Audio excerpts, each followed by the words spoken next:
l'actualité politique est marquée par la question électorale qui a consacré la fracture de la classe politique en deux camps opposés, à savoir, d'un côté, le pouvoir dit de la rupture qui s'emploie à gruger et terroriser notre peuple, et de l'autre, l'opposition résolument engagée aux côtés du peuple pour la restauration de la démocratie, de l'état de droit, des droits de la personne humaine et du panier de la ménagère. Nonobstant le climat délétère, les menaces réelles qui pèsent sur notre pays et traduites par des enlèvements ciblés, des arrestations sélectives aboutissant à des condamnations et de plus en plus des agressions à l'intégrité physique des personnalités, le Bénin ne tanguera pas. Le dernier cas, encore vivace dans les esprits, est l'agression ignominieuse et crapuleuse du ministre Galiou Soglo, candidat de l'opposition à l'élection présidentielle. Cette fusillade illustre irréfutablement la montée en puissance de l'insécurité dans notre pays.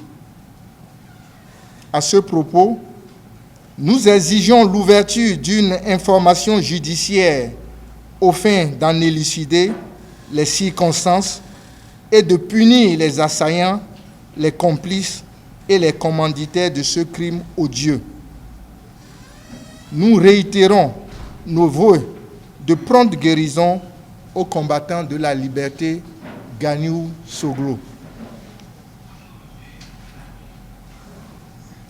Au sujet de notre participation au présidentiel de 2021, le parti a décidé de prouver à l'opinion nationale et internationale l'exclusion programmée de l'opposition et de tout candidat gênant à l'élection présidentielle par Patrice Talon. Nous n'avons aucunement l'intention de boycotter les élections. L'état d'esprit qui nous caractérise a suscité notre ferme engagement à prendre part à ces joutes électorales en exigeant l'abrogation des lois scélérates par l'application des arrêts de la Cour africaine des droits de l'homme et des peuples, qui aboutirait à la suppression du système de parrainage, qui est un moyen d'exclusion. C'est la raison pour laquelle nous avons rempli toutes les conditions pour aller aux élections. Nous ne nous faisions pas d'illusions sur la volonté de Patrice Talon, qui ne veut pas de compétition réelle et qui déploie ruses et artifices pour nous exclure. Mais on a fait le nécessaire pour que ceux de bonne foi qui pouvaient encore en douter découvrent la face cachée de l'homme qui dirige le Bénin depuis avril 2016. Au soir du 4 avril 2021, la Sénat a enregistré 20 candidatures. Sur le total de 159 parrains existants, avec 16 parrains au minimum par liste. 9 duos pouvaient en disposer pour se conformer aux exigences du parrainage. Quel est donc le mode de sélection des candidats à parrainer si on sait que c'est Patrice Talon et ses alliés qui détiennent la quasi-totalité des parrains, alors qu'ils n'avaient besoin que de 16 parrains? Patrice Talon aurait effrontément exigé de ses affidés 118 parrains. Avouons que c'est du cynisme que de priver volontairement les candidats de parrains. Nous avons fait toutes les démarches, lancé toutes les alertes nécessaires, mais en vain. On comprend donc aisément qu'il a réservé 41 parrains pour 2 duos qu'il a lui-même désignés. C'est le sens de notre candidature, pour montrer à l'opinion nationale et internationale la volonté manifeste de Patrice Talon d'aller au présidentiel avec ses concurrents désignés. Ainsi, Patrice Talon est en train de faire organiser une élection à laquelle Patrice Talon sera opposé à Patrice Talon. N'est-ce pas pathétique? Mais nous n'en sommes pas surpris parce qu'il l'a déjà fait aux législatives et aux communales. Quant aux gesticulations des responsables de l'UP qui tentent de se voiler la face et qui donnent des explications indignes de leur personnalité et de leur âge, nous disons qu'ils prouvent à suffisance leur soumission au diktat. Nous entendons dire, au mépris de la morale et de l'éthique politique, que le parrainage n'est pas portable et qu'il est quérable. On croit rêver. Quand ils vociféraient sur tous les toits à nous faire croire qu'ils nous donneraient le parrainage, ils nous prenaient pour des imbéciles. Nous n'y croyons pas.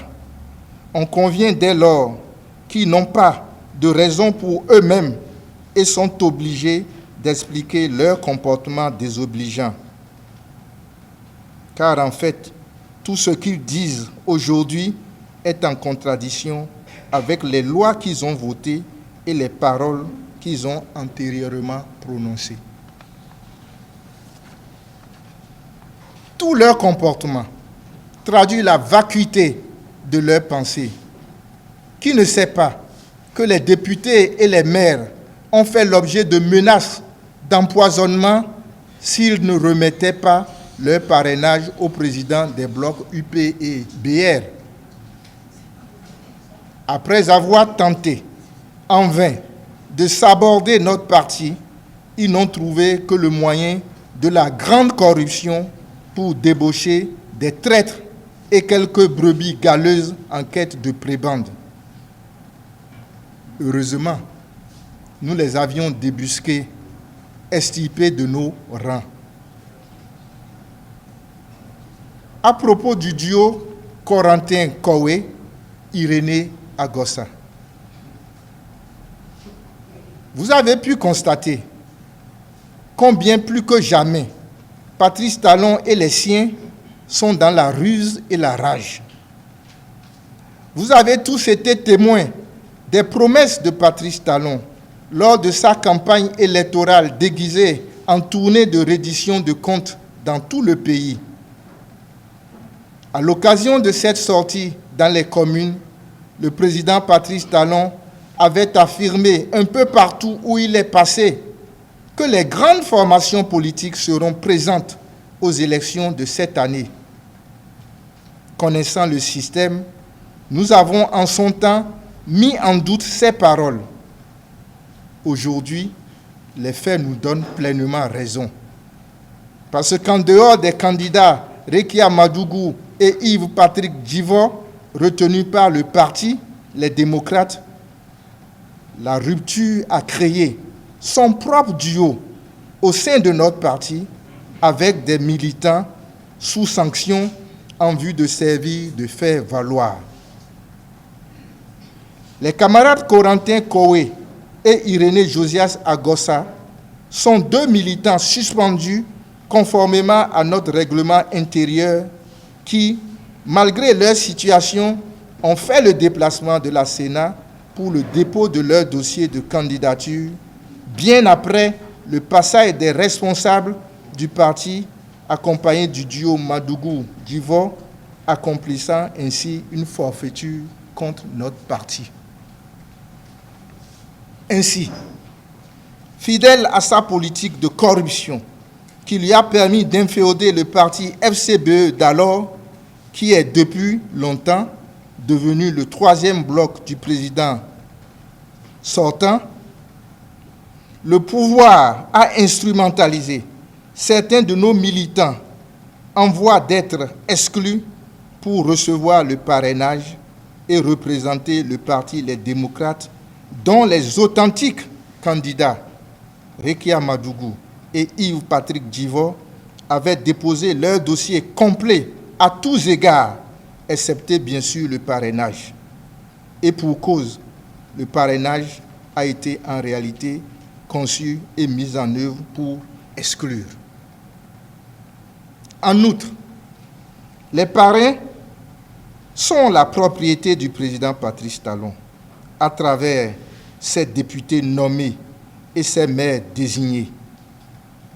Connaissant l'homme, quelle mouche le piquerait pour qu'il demande à ses sous-fifres de donner leur parrainage à ses redoutables adversaires que constitue particulièrement le parti Les Démocrates. Réaffirmation de nos exigences. Qu'ils vous souviennent, au cours des différentes sorties médiatiques, le parti Les Démocrates avait énuméré des exigences pour des élections inclusives, transparentes et équitables pour tous. Nous réitérons ces exigences, à savoir 1. La levée du verrou du parrainage en raison de son caractère particulièrement exclusif. 2. L'audit de la liste électorale concoctée sans aucun membre de l'opposition, contrairement aux lois. 3. La tenue des assises nationales pour examiner ensemble le processus électoral. 4. Le respect des décisions de la Cour africaine des droits de l'homme et des peuples. Pour une élection apaisée dans notre pays, nous réaffirmons et réitérons ces exigences afin que le peuple souverain puisse cette fois-ci choisir lui-même son dirigeant. Au sujet de la mission du représentant spécial du secrétaire général des Nations Unies. Hier, mardi 9 février 2021, nous étions en réunion avec le représentant spécial du secrétaire général des Nations Unies.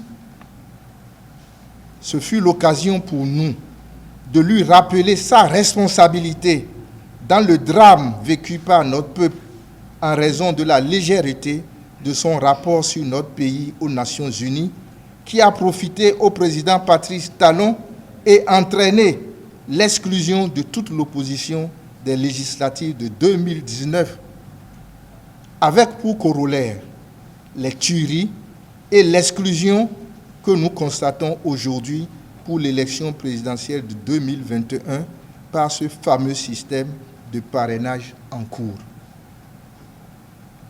En conclusion, cette rencontre aura permis de renforcer notre conviction, à savoir que le peuple béninois doit compter sur lui-même, étant entendu que le mandat du président Patrice Talon ne saurait excéder le 5 avril 2021. En fait, il est indéniable que Patrice Talon et les siens ne veulent en aucun cas ouvrir les élections. Ils mettent en œuvre tout pour l'exclusion de l'opposition. En tout état de cause, le parti Les Démocrates invite tous les combattants engagés dans la restauration de la démocratie à comprendre que notre adversaire unique reste le président Patrice Talon et son clan. L'union sacrée de l'opposition pour le combat victorieux de la libération du peuple béninois est de mise et doit rester la préoccupation de tous. Mesdames et messieurs les journalistes, vous êtes témoins de notre volonté de prendre part au présidentiel de cette année, à laquelle le président Patrice Talon et ses obligés opposent le refus d'ouvrir les élections pour qu'elles soient inclusives, transparentes, pacifiques et festives. Nous vous prenons à témoin. Notre peuple ne laissera pas le président Patrice Talon prendre la responsabilité